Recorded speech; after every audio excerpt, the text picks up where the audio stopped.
Welcome to Suman TV. నేను మీ నవీన్. ప్రస్తుతం మనతో celebrity homeopathy expert doctor Chetan Raju గారు ఉన్నారు. హాయ్ సార్, నమస్తే అండి. నమస్తే సార్. సార్, మోకాల నొప్పులు ఉన్నవాళ్ళు ఈ ఆహార పదార్థాలు మాత్రమే తినాలి, ఈ ఆహార పదార్థాలు అసలు తినకూడదు అంటుంటారు. ఉదాహరణకి ఏంటంటే పుల్లని వస్తువులు ఏమైనా తిన్నా కూడా, పదార్థాలు ఏమైనా తిన్నా మోకాల నొప్పులు పెరుగుతాయి అంటుంటారు. సో అట్లా ఏంటంటే ఇది జస్ట్ ఒక ఐడియా కోసం చెప్పాను. అంటే పుల్లని పదార్థాలైనా నిజంగానే అది ఉందా సార్? అంటే పులుపు తింటే పెరుగుతాయని, తీపి తింటే తగ్గుతాయని ఇట్లా ఉందా సార్? సో ఏ పదార్థాలు అవాయిడ్ చేయాలి, ఏ పదార్థాలు ఇంక్లూడ్ చేయాలి? మన దగ్గర చాలా మంది పేషెంట్లు మోకాల నొప్పుల ప్రాబ్లమ్ తోటి వస్తారు. మన తెలుగు రాష్ట్రాల నుంచే కాదు, మొత్తం ఇండియా నుంచి వస్తారు. ఎందుకంటే ఒక్కొక్కసారి రోగాలు ఎట్లుంటాయంటే అవి ఆటోఇమ్యూన్ రోగాలు కూడా ఉంటాయి. ఆటోఇమ్యూన్ రోగాలు అంటే ఏంది? మన బాడీ పార్ట్స్ని మన బాడీ సంపుతుంది. అటువంటి ప్రాబ్లమ్స్ తోటి కూడా వస్తారు. ఆస్టియోఆర్థరైటిస్ తోటి వస్తారు. జాయింట్ రీప్లేస్మెంట్ చేసుకోవాలి, కానీ వాళ్ళకు బాడీ సహకరిస్తలేదు, వెయిట్ చాలా ఎక్కువ ఉంది, వాళ్ళకి భయం ఉంది, వాళ్ళు వస్తారు.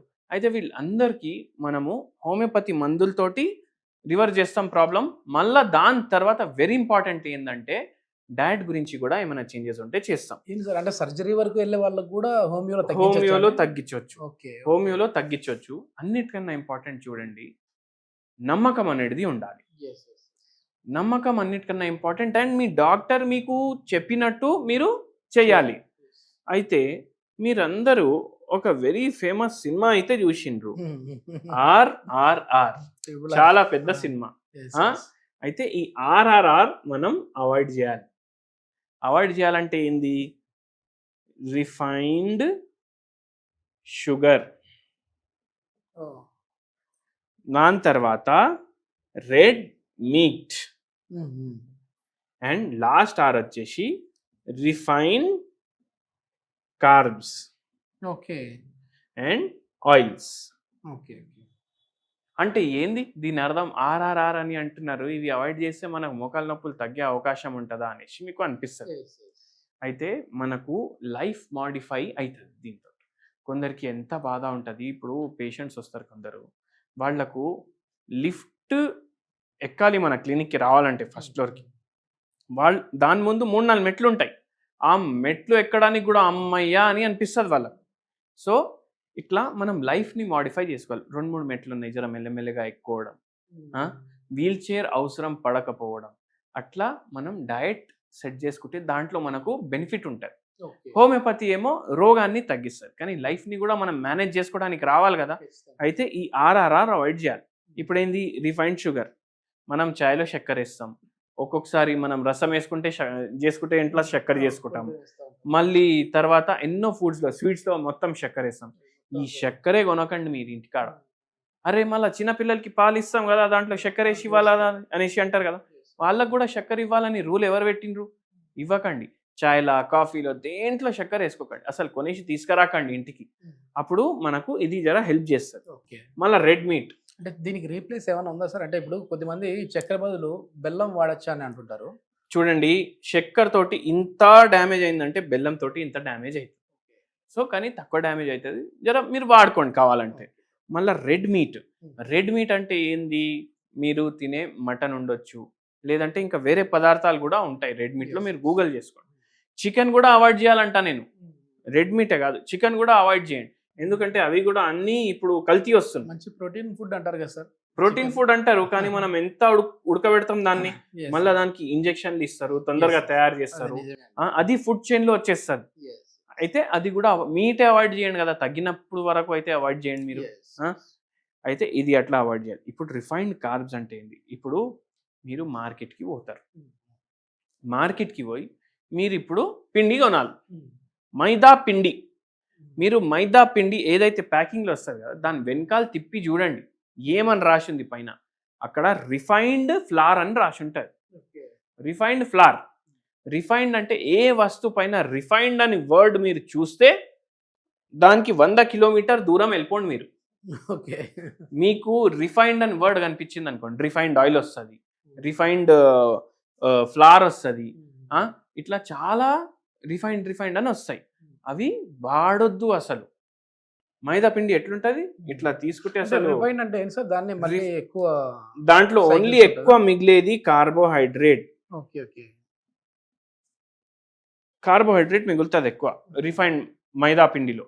ఇప్పుడు ఏమేం రిఫైన్డ్ అది దేంట్లో వాడతారు మనకు ఎట్లా తెలవాలి అంటే, మీరు ఏది తీసుకున్నా బిస్కెట్ కూడా తీసుకున్నా, మీరు ఏది కొన్నా వెనకాల తిప్పి చూడండి దాని మీద ఏమేమి ఉంది దాంట్లో. రిఫైన్డ్ ఫ్లార్ అన్న రాసి ఉంటుంది, లేకపోతే ఆల్ పర్పస్ ఫ్లార్ అని అయినా రాసి ఉంటుంది. సో అవి వస్తువులు అవాయిడ్ చేయాలి మొత్తానికి. మీరు డయట్ బిస్కెట్లు, డయాబెటిక్ ఫ్రెండ్లీ బిస్కెట్లు ఇవి కూడా కొంటున్నారంటే దానికి తిప్పి చూడండి దాంట్లో మైదా పిండి ఎంత ఉంది, అది ఉంటే మీరు కొనకండి అది. సో ఇవి అయితే ఖచ్చితంగా అవాయిడ్ చేసినవి మోకాళ్ళ నొప్పులకి. మన దగ్గర ఏ పేషెంట్ మోకాళ్ళ నొప్పులకు వచ్చినా మనం ఒకటి చెప్పేస్తాం ఫస్టే. మన దగ్గర ఏ పేషెంట్ మోకాళ్ళ నొప్పులతో వచ్చినా ఇవి అవాయిడ్ చేయమని చెప్తాము. అండ్ ఏం చెప్తాము, ఇవి అవాయిడ్ చేస్తే మనకు తగ్గుడు తొందరగా తగ్గుతుంది. ఇప్పుడు మొత్తం పేషెంట్లు వచ్చి అంటారు హోమియోపతిలో మొత్తం శాశ్వతంగా తగ్గుతుంది అని అంటారు కదా రోగం, మళ్ళీ మేము ఏది తిన్నా తగ్గుతుందా అంటే అట్లా తగ్గదు. కొందరికి తగ్గుతుంది కానీ ఇప్పుడు 1 yearలోనే తగ్గాలి, 1 yearలోనే తగ్గాలి. నేను అన్ని అడ్డం దొడ్డం తింటూనే ఉంటా అంటే ఒక 5-6 ఏళ్ళు కూడా పడుతుంది. దాని బదులు మీరు 1-1.5 year గట్టిగా నేను చెప్పేటట్టు వింటే మనకు తొందరగా తగ్గుతుంది. మళ్ళీ ఇవే కాదు, ఇప్పుడు మనం ఏం చూద్దామంటే ఏం తినాలి. ఇప్పుడు అందరికీ తెలుసు కదా, ఏదైతే ఆర్థరైటిస్ ఉంటుంది దానికి అర్థమైంది ఆస్టియో ఆర్థరైటిస్ ఆఫ్ ద నీ జాయింట్స్ అంటే ఏంది, మోకాల నొప్పి. అయితే ఈ నొప్పి తగ్గడానికి మనం ఐటిస్ అని మన రోగంలో వర్డ్ ఉంది అనుకోండి. ఐటిస్ అంటే ఇప్పుడు ఆర్థరైటిస్, ఈ ఐటిస్ అని ఉంది కదా, ఇట్లా సైనసైటిస్ కూడా ఉంటుంది. ఇక్కడ కూడా ఐటిస్ అని ఉంది, ఓటైటిస్, హెపటైటిస్ కరెక్ట్ సార్. ఈ ఐటిస్ అంటే ఏంది, హెపటైటిస్ లివర్ ఉబ్బిపోయింది మీది, ఓటైటిస్ చెవులో ఉబ్బిపోయింది, సైనసైటిస్ సైనస్లు ఉబ్బిపోయినాయి, ఆర్థరైటిస్ ఉబ్బిపోయినాయి మోకాలు లేకపోతే వేరే జాయింట్లు ఉబ్బిపోయినాయి. ఈ ఉబ్బుడిని ఇంగ్లీష్ వాళ్ళు ఇన్ఫ్లమేషన్ అంటారు.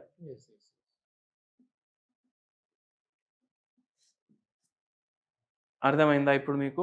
సో మనం ఎటువంటి డయట్ చేయాలి అంటే యాంటీ ఇన్ఫ్లమేషన్ డయట్. ఇప్పుడు నేను ఇంతకుముందు వస్తువులు చెప్పినా కదా, ఆర్ఆర్ఆర్, అవన్నీ ఏం కాజ్ చేస్తాయి మన బాడీలో, ఇన్ఫ్లమేషన్ కాజ్ చేస్తాయి. ఈ ఇన్ఫ్లమేషన్ని తీయాలి మనం. ఈ ఇన్ఫ్లమేషన్ని తీయాలి అంటే మనం కార్బోహైడ్రేట్లు అవాయిడ్ చేయాలని నేర్చుకున్నాం, రిఫైన్డ్ ప్రొడక్ట్స్ అవాయిడ్ చేయాలని నేర్చుకున్నాం, రెడ్ మీట్తో సహా వేరే మీట్ ప్రోడక్ట్స్ కూడా అవాయిడ్ చేయాలనేసి నేర్చుకున్నాం. మళ్ళీ ఏం తినాలి, గడ్డి తినమంటున్నారా డాక్టర్ గారు అనేసి అంటారు చాలా మంది.